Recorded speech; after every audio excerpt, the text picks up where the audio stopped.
बिस्मिल्लाहिर्रहमानिर्रहीम, अस्सलाम वालेकुम। मैं हूं अदील वड़ाइच। मौलाना फजल-उर-रहमान के आज़ादी मार्च के हवाले से हमने इससे पहले आपके साथ 2 वीडियोस शेयर की, आपका उस पर बहुत फ़ीडबैक भी आया।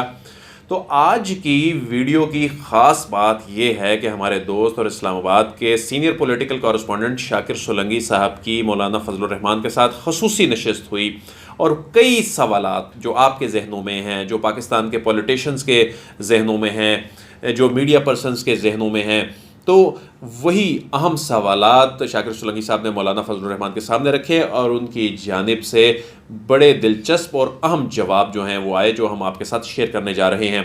शाकिर सोलंगी साहब एक मरतबा फिर हमें ज्वाइन कर रहे हैं। इनका अपना यूट्यूब चैनल SNN पाक जो कि पॉलिटिकल एनालिसिस के हवाले से बड़ा मशहूर है।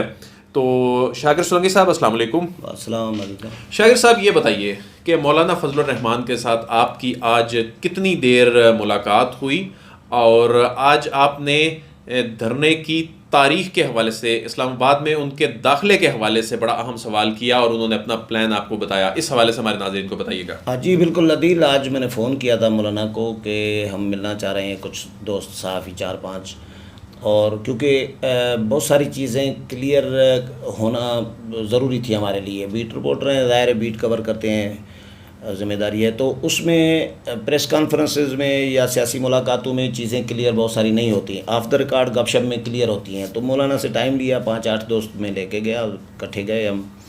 1.5 घंटा मौलाना के साथ गपशप हुई ऑफ कैमरा, और बहुत सारी बातें ऑफ द रिकॉर्ड थी और बहुत सारी ऑन द रिकॉर्ड थी। उसमें सबसे पहले बड़ी ख़बर मौलाना ने ये दी कि मौलाना ने जो 27 अक्टूबर को आज़ादी मार्च का ऐलान किया है, उसके हवाले से उन्होंने कहा कि इस्लामाबाद में हमारा आज़ादी मार्च 27 अक्टूबर को दाखिल नहीं होगा, बल्कि आज़ादी मार्च जो है इस्लामाबाद में दाखिल होगा 31 अक्टूबर को।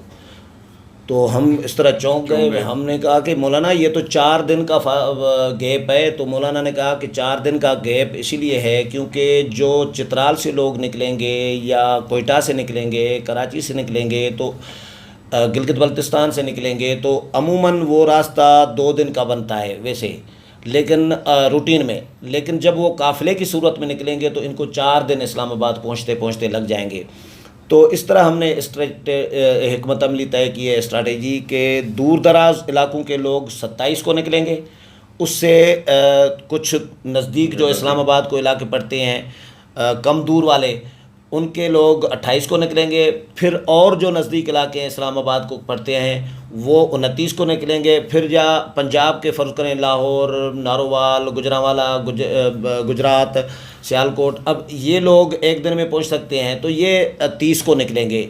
और जो पिंडी और टेक्सिला वगैरह के लोग हैं, वो जेलम वगैरह के, वो 30 की शाम को निकलेंगे। तो 31 को सारे काफ़िले इस्लामाबाद के में दाखिल होने से पहले इकट्ठे होंगे और इकट्ठे ही इस्लामाबाद में दाखिल होंगे। ये बहुत बड़ी ख़बर है आज की व्यूअर्स के लिए, मेरा ख्याल है, जो मौलाना ने खुद दी है कि 31 को काफ़िले दाखिल होंगे। शाकिर साहब, 31 को तमाम काफ़िले यहाँ पहुँच जाएंगे। ख़ुद मौलाना जो हैं वो कहाँ से काफ़िले को लीड करते हुए आएंगे? ये बड़ा सवाल है, ज़बरदस्त। और हमने ये मौलाना से पूछा कि आप कहाँ से लीड करेंगे। मौलाना ने इशारतन हमें ये कहा कि ये फ़ैसला, उन्होंने पहले तो कहा कि ये मैं खुद डिसाइड करूँगा, मैंने अभी डिसाइड नहीं किया, लेकिन इशारतन उन्होंने बता दिया कि वो सखर से काफ़िले की क़यादत करके निकलेंगे।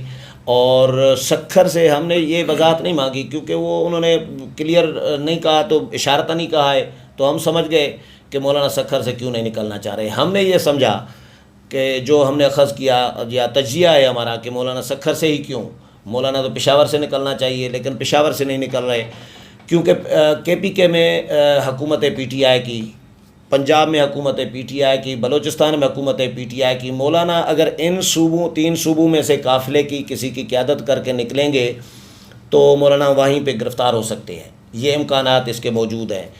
मौलाना सखर से अगर निकलते हैं काफ़िले की क़यादत करके, या कराची से निकलते हैं, फ़र्ज़ करें सिंध से, सिंध में सखर ज़्यादा इम्कानात मुझे जो लग रहे हैं, कराची से लंबा सफ़र पड़ जाएगा। तो सखर से एक तो पीपल्स पार्टी की हुकूमत है, वहाँ पर मौलाना की गिरफ़्तारी का चांस नहीं है। और दूसरा रीज़न ये है